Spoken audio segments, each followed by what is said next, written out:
Welcome to the Sacred Window podcast. Here, we look closely at the intersections of the postpartum window, the Ayurvedic perspective on health and healing, and the universal mother principles that are the keys to giving and receiving effective care. Hello, I'm Christine Devlin Eck. I'll be taking you through interviews with professionals who are making a profound difference in the lives of their clients, conversations with individuals brave enough to share their stories of vulnerability as a way to lift up others, and my own journey through birth, parenting, caregiving, and building a conscious business. We are here to honor the sacred windows, the profound transitions in life that give it all meaning. Welcome to the conversation. And I will never be the same again.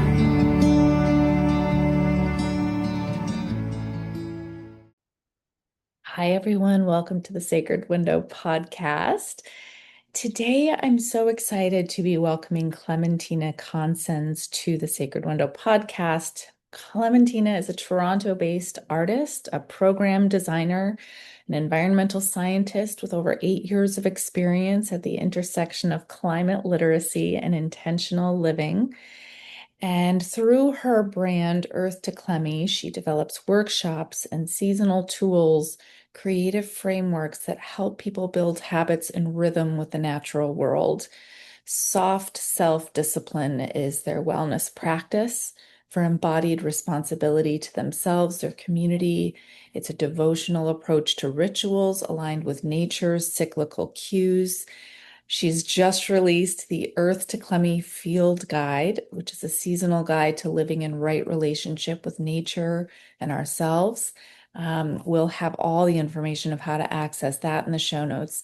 But Clementina, I'm just so happy to have you here to be talking with us because I'm finding myself as I move through the rhythms of parenthood, of being in community with postpartum caregivers, that we are never not in need of ways to find connection with nature's rhythm around us. In fact, when we're caregivers, especially when we have these open hearts and we're like in it, in the thick of it, um, the world can very easily pull us out, and there's this easily influenced feeling of disconnection that can come in. And what draws me so much to the work that you do is this natural, it's just like a very innate grounding that I have when I've been in your presence so far. I can feel this about you. And I'm really excited to bring in your topic of soft discipline and looking at how we can play with that as a way to create grounding in our work, grounding in our parenting, grounding in our relationships. So thank you. Thank you so much for being here to talk about this. Thank you so much, Christine. And I deeply receive those words, can very much relate to the experience of finding ourselves sometimes unmoored or untethered or otherwise disconnected, not just from ourselves, which I find is a primary source of loneliness and anxiety and overwhelm, but also very importantly, our connection to the natural world, to our communities, to other relations that exist beyond us and with us in ways that oftentimes are overlooked. And so a lot of the practice is, as you're saying, this grounding, this return, this homecoming of ways that we know we can be well. And a lot of my work is around how we need to be well so that we can be well in the world, and the world in exchange can become a better and more well place for us all. So thank you so much for that introduction. And as always, it's so wonderful to be in your energy too. Mm. I'm curious, what brought you to this place in your work? Like, what made you realize that you were called to a place of service between nature, wellness, and how did this come about, the work that you're doing? That's a wonderful question. I think it did kind of evolve from a place of being in deep disconnection and anguish and turmoil with myself. Quite transparently, I feel I spent many years externalizing a lot of grief and challenge, and felt that that was mirrored in the way that the world was being presented to me as something that we were constantly damaging and just, beyond this feeling of hope. And I had a background in environmental science. It was, since I was in my late teens and, in my early education, very much focused on all the ways that we as people were doing wrong with the world. And as a result, I had a lot of my own inner conflict about the ways that I felt like I needed to either sacrifice myself to save the world or otherwise felt undeserving of being in the world. And those feelings, I think, became this really strong sense of dysmorphia around the work that I felt like I was doing in the climate and environmental space, the way that I was feeling about myself.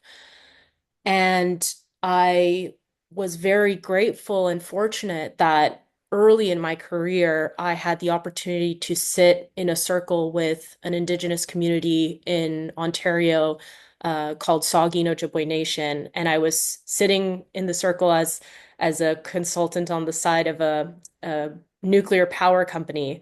And I remember hearing the environmental scientists from Saugeen Ojibwe Nation talk about the cumulative impacts of the way that this nuclear power company was operating. And something about the word and the description of cumulative impacts, this idea that these small, minute things add up. And if we don't choose to look at it holistically, we actually miss a lot of the impacts that we could be having. It felt like it opened something for me where I realized, oh, I've been so trained and so conditioned to look at cause and effect in isolation without actually taking a step back and kind of looking at this bigger picture, at this greater web of interconnection. And I felt like that ended up taking me on, a spiritual transformational journey, but also a career journey where I ended up working more closely with Indigenous communities for a while, before kind of finding my way back into the social and then climate sciences. But a lot of my work came from repairing a relationship to myself and an understanding of the way that I am choosing to show up in the world and the impact that I can have is not just about me martyring myself to save the world, which is also a quote that I came across at some point, most likely on social media somewhere, where someone said, it's all right if, you know, saving the world just looks like saving yourself. And I think that that for me also started to kind of percolate this idea of how interconnected we truly are to not just the natural world, but to one another. And feeling very validated in my life of late in the past 5 or 6 years, where I really started to recenter around becoming well within myself and witnessing firsthand the ripple of that impact from the way that I was able to transform my relationships to family, re-knitting relationships with my parents that was very challenging at one point, to then um, relearning, partnership and ways of finding partners that were, able to be in a sustainable relationship with one another, where we're really supportive of each other, to then seeing that change the way that my professional relationships were being, because I was now grounded. I wasn't anxious. I was able to show up consistently, kindly, authentically. I was able to express myself more directly. And all those ripples of impact have led me to this place where soft self-discipline, this idea of being in responsible relationship with ourselves, has felt like a firsthand experience for me around the impact that we can have when we choose to devote ourselves to our own well-being and how much of an impact that has in the well-being of those around us. That is so powerful. Oh my gosh. I would just like, I think first hearing you talk about the universal, like the holistic view of things, I think it's so easy, especially like when we look at the environment around us, to just see tragedy everywhere. And this tragedy is caused by this, and this is the problem. And we're, of course, it's hard. These are hard things to look at and live with. And yet there's this wider scope that when we zoom out, I think we're able to see like more colors of the rainbow, that there's actually like a lot more going on and things that are actually balancing and things that are happening over here, that there's this integration and this universal perspective that helps bring us out of that immediacy trap where things feel really difficult. And then you brought it back into, this understanding that it reminds me of, I mean, it's very aligned with, sort of the circle of influence idea here. Like when we are really paying close attention to what can I actually touch here? And the things that we can actually touch are number one, ourselves. Number two, the people that are in closest contact with us. Like when we can first begin at the epicenter and just really nourish, and then we move out, and then all of a sudden we've influenced this, and then all of a sudden we're able to like go a little farther because we're just strengthening this epicenter, and the impact just goes farther and farther. And I think often, so often, we forget how integral we are to the life cycle, the life, like we're here for a very important reason. And it seems insignificant sometimes, or we can't quite figure it out. But that's really, really cool to listen to you tell. Thank you for sharing that. Thank you so much for not just mirroring it, but also really honing in on these two pieces that I think you said so eloquently around this kind of the kind of grief around immediacy. And one thing that I often share in programming is what I like to call the reminder of the human project, and that we are but one link in the long line of the human project, and that every single one of our ancestors and descendants will be faced with the immense grief, and hopefully will, be awake to the immense grief that is being alive and being part of the human project, and simultaneously choose, as those who have come before us have chosen, to add the hope and continue the human project. Because I think that's what life and consciousness offers us, is this beautiful juxtaposition between, like you said, the tragedy and the love and the joy and the hope and the impact that we can have with each other. And the more that we can place ourselves in the tapestry of the human project, and the stronger we can weave our threads of relation, the more that we allow that project to be inherited in a state of understanding that, oh, yes, all of us have carried this wisdom and this difficulty and this joy, and this is our privilege now to carry it forward. And I see, especially now with the amount of information we have, it's very easy for us to forget that this is unusual for us to know so much about the state of the world. We used to have very close relationships, and we would feel much more deeply for our neighbor going through a very challenging time than to know about places on the other side of the planet that, we have very little ability to interface with. And so there's also this reminder in the soft self-discipline of kind of returning, like you said, to that immediate circle of influence, and reminding that this kind of a return to the village is really what is required to ensure that the human project continues. Mm, yeah. And I think that is just a huge, it's like, it's, it feels easier sometimes to like see that and recognize it than it does to do it, because we often, like, I'm aware of the influences around us digitally, the vast amount of people and the pace of the life that we live that feels very frantic at times. And so I think there's this, it's sort of like in Ayurveda, for those of you listening who, it's like we have our Prakriti and our Vikriti. We have this constitution we're born with, and then we have all the qualities that are in the space that are impacting us now. So it's like we got to pay attention to both in order to create the change and initiate the balance that we want to receive. And so when you are talking about this soft discipline, I feel like this is how you have found the ability to start to make that connection and start to make those shifts that help you to strengthen that inner space that then ripples out into the people and the work that you're doing and all of those beautiful things. So I want to talk a little bit about self-discipline to open it up here into like, okay, so now we have this universal scope, which is that a lot is possible.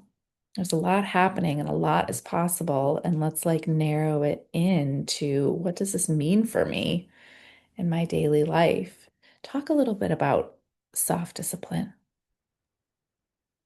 Absolutely. I think the practice of self-discipline is to nourish that inner knowing that we all carry with us. And it will be unique in the same way that the doshas are, formed differently depending on people's constitutions and their environments. In the same way, I've structured some archetypes that kind of are mirrored somewhat to the doshas. And I think that the reason why I was drawn to this concept of archetypes, not only because I enjoy tarot and astrology and all these other forms of kind of mapping the spiritual realm, but more so because I understand that sometimes it's helpful to have a guidepost of what we tend to in times of turmoil or challenge. And knowing how we tend to behave in times of challenge allows us to actually create the consistency to balance that out. So a lot of soft self-discipline is understanding where do we move when we are ungrounded, when we are stressed and overwhelmed or hopeless? What are our tendencies in those times? I can share that for myself. I spent a lot of time in the archetype that I like to call the agent of chaos, where when things felt uncomfortable and change was difficult, I relished in full freedom, in having no structure, in letting myself completely go and chameleon around. And while that was natural to me, it also ended up with me feeling very lost within myself, unable to accomplish tasks that I actually felt were quite important to me, feeling a lot of anxiety around my self-worth. And so what I found brought me into balance was creating a ritual of anchoring. And for me, that ritual started 3 years ago, and it took me, technically it started 4 years ago because it took me one whole year to actually be able to develop the ritual itself, which was around a sun salutation. And I started off doing just a minute a day, and I would just tell myself, get to the end of the minute and just whatever, if you don't understand the stretch, if you don't do it perfectly, it doesn't matter. Just show up every day for yourself for that 1 minute. And I started and stopped for about a year until I originally had started a little bit ambitiously. I was like, I'm going to stretch for 5 minutes first thing in the morning. And that was, I realized very quickly, quite overly ambitious for someone who had absolutely no consistent structure in their day whatsoever. So I started small, and soon enough, I was able to see that I had made it to a week of 1 minute of stretching. And then it became a month. And then it became something that I started to notice I could feel in my day my anxiety start to ramp up around the middle of the day. And I would know in that moment that I hadn't yet done my stretch.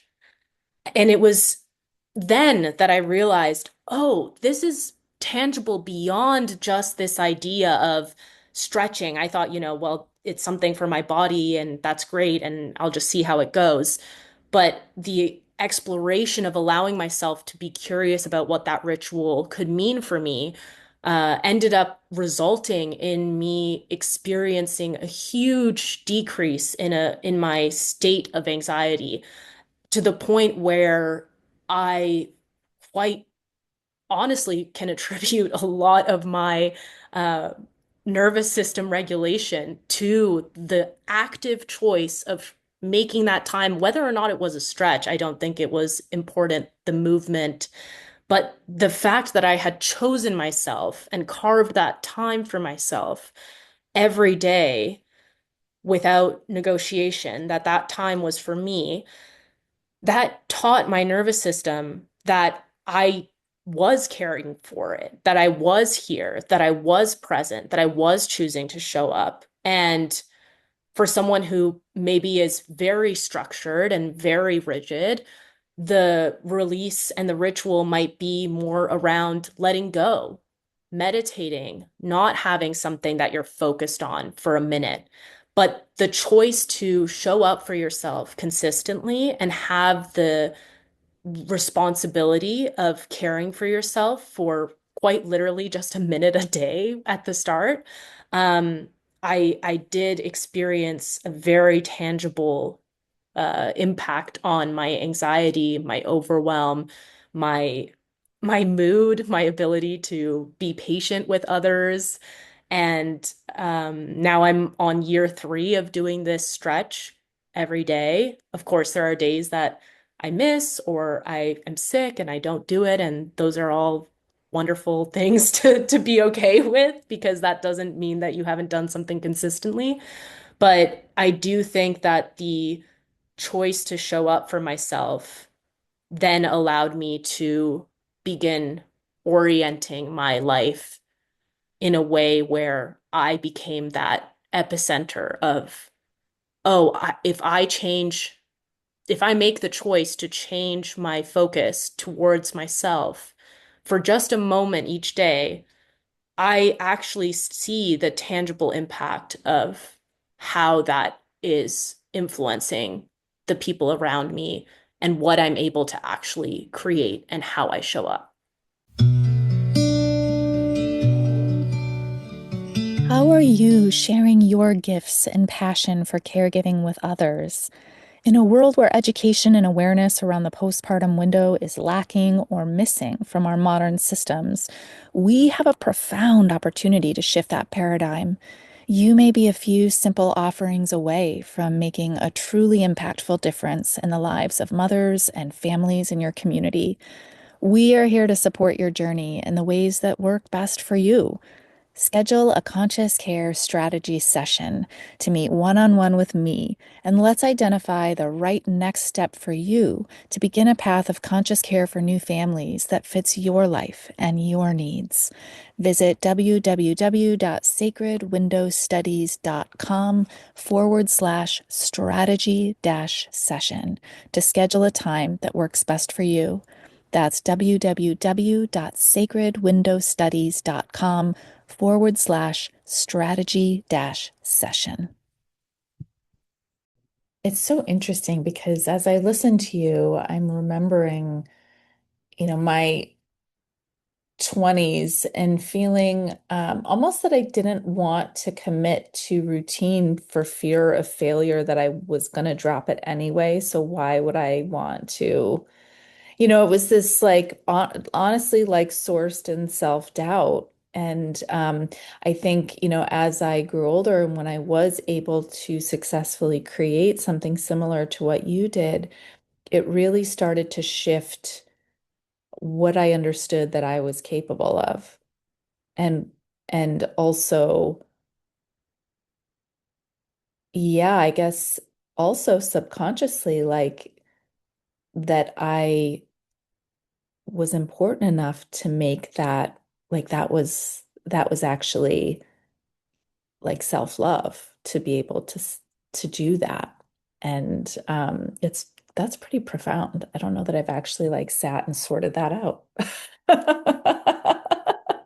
Yeah, you absolutely mirrored my experience back where that was very much the shift from self-doubt to finding my self-worth by no external validation required. And I think for folks who, are in a space of chaos a lot, or even people who are very structured and kind of seek that perfectionism or that control, a lot of it comes down to our feelings of self-worth and whether we feel worthy of the attention that we can offer ourselves. And oftentimes, when we don't feel worthy of that attention, we look for it in other places.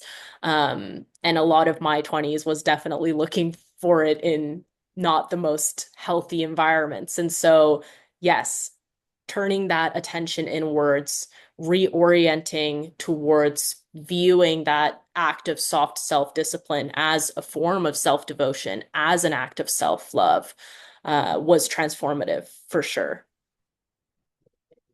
So obviously as an environmentalist and a scientist, like your background is so richly steeped in the natural world. And I love how you've been able to create this ability for people to discover themselves and their own paths to wellness through, I think there's so many different facets of like the wellness industry. It can be very overwhelming, and we're all like, there's so many voices and so much information, but I think there is nothing so eternal and um,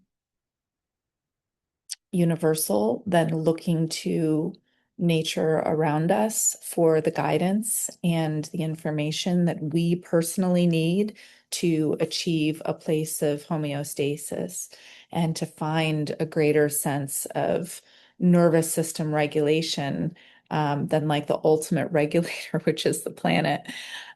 So I want to talk a little bit about how you have combined sort of this idea of soft self-discipline into using the natural world as the teacher. That's how I see it. I don't know that you've actually said that, but that's like how I interpret and see your work. Yeah, I just want to like bring it to that. Yes, I would absolutely echo the sentiment of the natural world as teacher and us as consistent reciprocal entities with the world around us. And I think placing ourselves in right relation with the natural world, and by that I mean as an understanding of our role as stewards and not conquerors or commanders of the natural world, but I really feel that the role of humans and our place in this world is one of stewardship, of caretaking, if you will, of being the custodians and the janitors of the world around us. And allowing ourselves to be in that space and return to that role, I think allows us to find a lot of solace within ourselves and a lot of release from, I think, what can come across as loneliness and anxiety, and is oftentimes really a sense of deep disconnection from the understanding that we are so intricately interwoven with all life. And one of the facets of soft self-discipline that I tie it to the most is really around seasonal living and the understanding that we as humans have our seasons of change, our seasons of stability, our summer seasons where we're very externally focused, our spring when we're, trying to see the beauty and put ourselves out there, and then also our falls where we're harvesting and we're turning inwards, and then winter where it's storytelling and it's reflection and it's going into that darkness.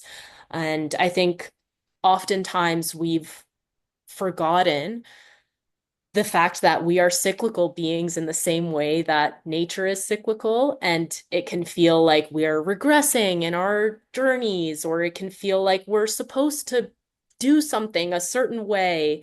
And when we don't see that come to life, we can become very concerned that there is something innately wrong with us. And I think the reminder to look to the natural world is that there is nothing innately wrong with us. We are cyclical beings. We are in the same way as animals change and shift their behaviors according to the seasons, we too have our own seasonal clocks and will respond to things in our own ways. And so the field guide that I have out right now is really offering these kind of animal guides as a reminder to see the ways in which animals use their behaviors according to different seasons and have that as an opportunity to potentially look inwards and say, oh, yeah, I actually am in the kind of water snake moment right now where I do see myself shedding this identity that I was really attached to. And I do feel the need to burrow into the mud and hibernate and be still for a moment.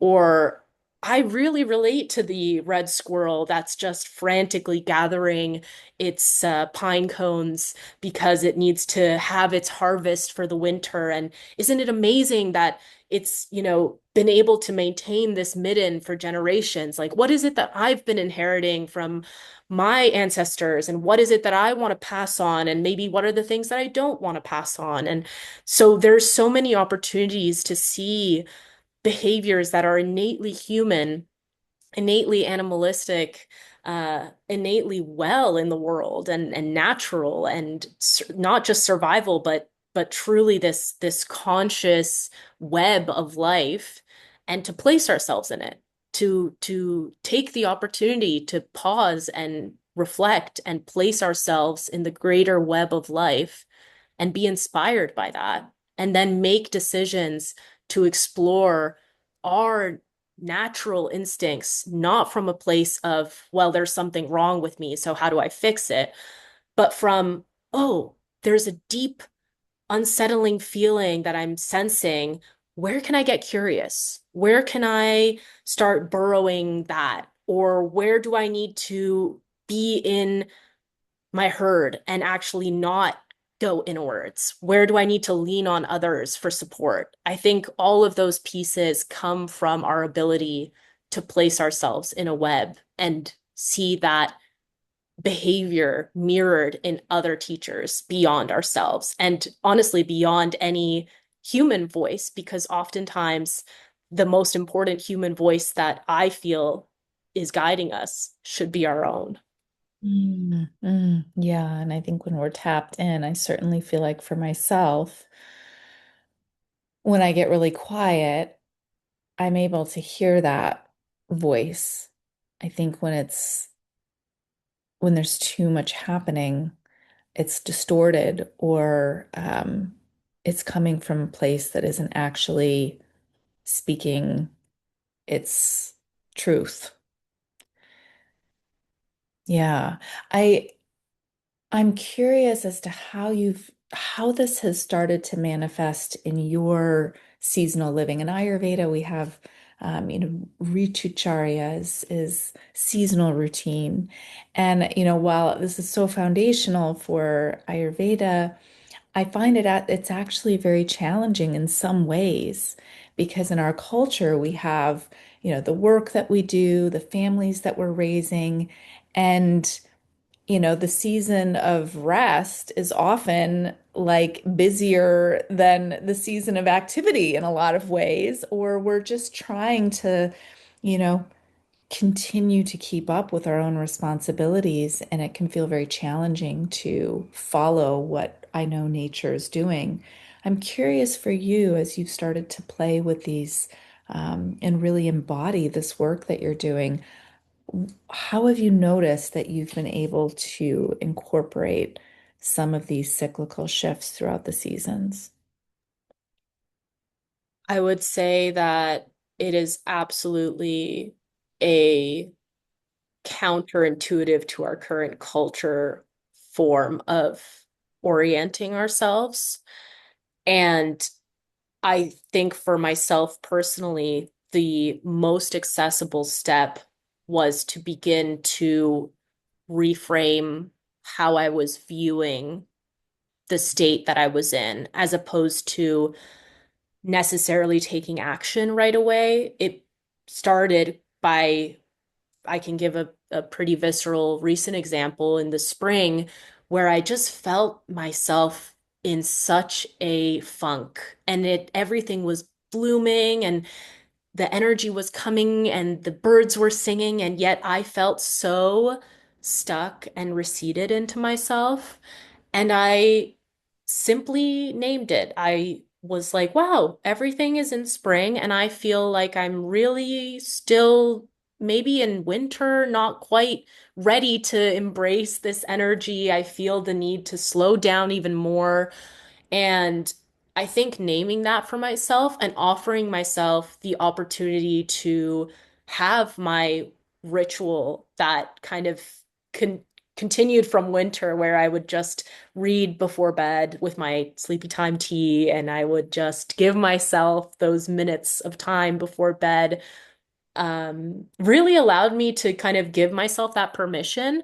It wasn't a huge shift. I, didn't necessarily try and change my energy to match spring. I simply acknowledged that, okay, I'm still in this funk. I'm not quite ready to emerge, and I can appreciate and witness all the life that's going on around me. And I will still take my time. I will be okay with not giving the most energy at this moment. And sure enough, I felt that within a week of accepting where I was and witnessing the juxtaposition and sometimes chuckling at it, sometimes having to set a little bit of a boundary with work or with responsibilities and say, oh, I'm just not going to show up to this, or I actually don't feel that I have the energy to be this social right now, but I appreciate the invitation. Just smaller shifts that I was able to make has meant that the energy that came when I did end up finally kind of feeling myself enter this springtime energy wasn't as manic as it usually is. I feel like it's so easy for me to get very carried away by summer energy and feel super drawn to everything and giving so much of myself. And this year, it's felt much more gradual, much more I think, authentic to where I am, and not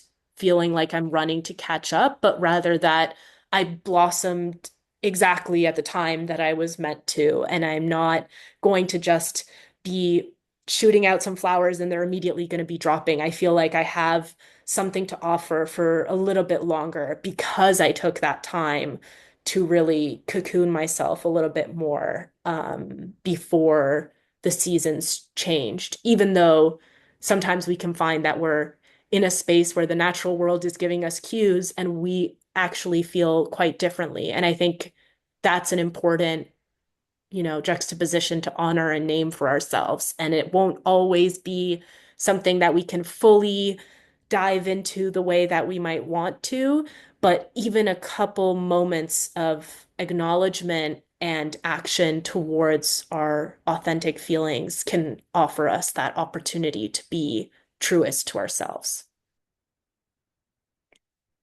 It's such a good reminder too that there's countless varieties of trees and plants and flowers, and every single one of them has their own timing, has their own moment in the season where it's their time to go through the bloom part of their cycle, or, and humanity is the same. We each have our own unique constitution, our own unique path, our own unique experience of being human, being alive here. And so giving ourselves real grace and acceptance around when is that timing for us. And it's always in response to the world around us too, even in nature where there's, weather that happens and it delays the fruit develop it, like we're all kind of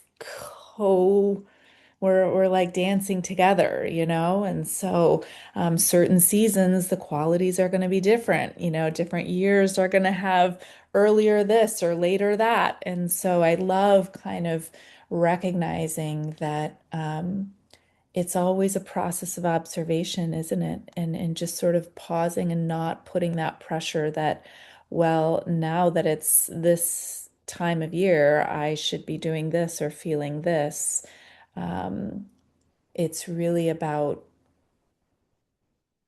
noticing how we are responding to the qualities that are present here, and then finding soft ways to hold them, just holding it. Yeah, observing it and holding it and trusting. I think what I've heard you say too is a lot about trust, not forcing anything to be what it doesn't want to be.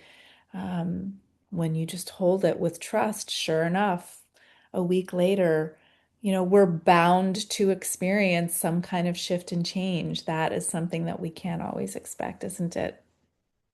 Yes, the trust piece is such an important one to name because change is inevitable, and yet the choice that we have is entirely our own in how we respond, in how we honor it. And so having the ability to trust ourselves, I think, is one of the pillars of my soft self-discipline practice, is really about nourishing that inner knowing, which therefore requires me to trust that inner knowing. And by practicing more and more the opportunity to show up in ways that feel natural to me, the more that I listen to the world around me and the cues that I'm receiving, not the cues that maybe somebody else is laying out, or, even sometimes the ways that we are expected to show up, but really honoring and trusting. I have a sense that this is what I need in this moment. I may not even want it in this moment, but I trust that it's what I need, and I'm going to give myself that peace. When people work with you, Clementina, what does it look like? Talk about the ways that you support people. So I think that there's several facets. I support folks by putting out art and writing around soft self-discipline so that folks can see the ways in which they might choose to relate to the natural world, the ways that they could relate to themselves. I would say that a lot of my work is orienting as a guide and as hopefully a model of behavior. And so in my professional relationships, I will show up much the same way as I do in other relationships. If I find that there's something that's gone on at work that feels uncomfortable, or that was maybe came across a certain way to me, I will hold the same space in that professional setting as I would if it were a friend or a family member. And obviously, not to the same extent of vulnerability, but definitely with the same level of honesty. And so I will very transparently share, hey, this is how this came across. This is how it felt to me. Is that what was intended? Can we talk about it? And being able to mirror that openness in a professional space has been really transformative, I think, for not just myself, but folks that I work with, so that they also feel like they have the space to show up as a whole human who might, read a Slack message and be a little bit bothered by it, and that's okay, and let's talk about it. And similarly with, now I've been beginning to coach someone, so I'm working with them to really listen to what it is that's coming up for them, mirror it back, push back in certain areas so that they can then see, oh, when Clementina's pushing back, do I feel that, oh yeah, I was maybe being dishonest with myself, or do I feel, no, no, I am firm in this, and therefore that actually allows them to kind of see their own inner knowing, because my role again is just to guide and just to present an opportunity for people to come into that relationship with their own inner knowing. So whether it's through art, whether it's through programming, whether it's at the library where I'm working with people with their hands and teaching them how to mend something, I really encourage folks to get curious, get creative, and get in a space where they can explore their relationship to themselves. And I'm just here as a witness, as a guide, and potentially a compass at times, but most of the time it's really to hold that container for others in the same way that I feel like I have been holding that container for myself. Mm. I really feel you that it's so much about, we're co-journeying. I always feel like, I'm just figuring it all out too, day by day. And I'm really grateful when I come across people who I see that like, yes, we're doing this together. We're figuring it out. Um, Clementina, I'm just so happy to have connected with you and your work. We will be sharing the link to your field guide. Is there anything else you want to say to close out our conversation together today? Only that I remind folks again that the world needs you to be well, and you deserve to be well in this world. And the person that can offer that to you is you. So give yourself that permission, give yourself that grace, give yourself that opportunity to show up as the person that you know you are meant to be. And that unfolding will happen as you practice, as we all co-journey with each other, for sure. Mm, that was perfect. Thank you so much, Clementina. This has been such a pleasure. Thank you, Christine. It's honestly such an honor.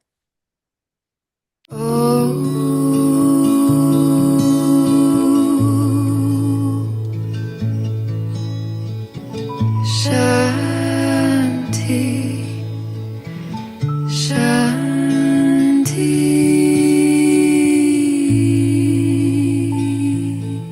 The Center for Sacred Window Studies has been training postpartum care providers, professionals who work with new families, and individuals passionate about postpartum care since 2018. We regularly host live free events alongside our online and in-person training and certification programs. Hop on our newsletter list to get direct access to all of our events and community support gatherings. Our mission is not only in training conscious postpartum care providers, but in fostering a robust, informed, and thriving community of postpartum professionals. Once you step inside, you're family forever. Visit www.sacredwindowstudies.com to add your email to our newsletter list. You can support our work by subscribing to the Sacred Window podcast and sharing with someone you know who would love it. Thanks for being here and participating in the culture-wide shift that recognizes the need for and the importance of conscious postpartum care.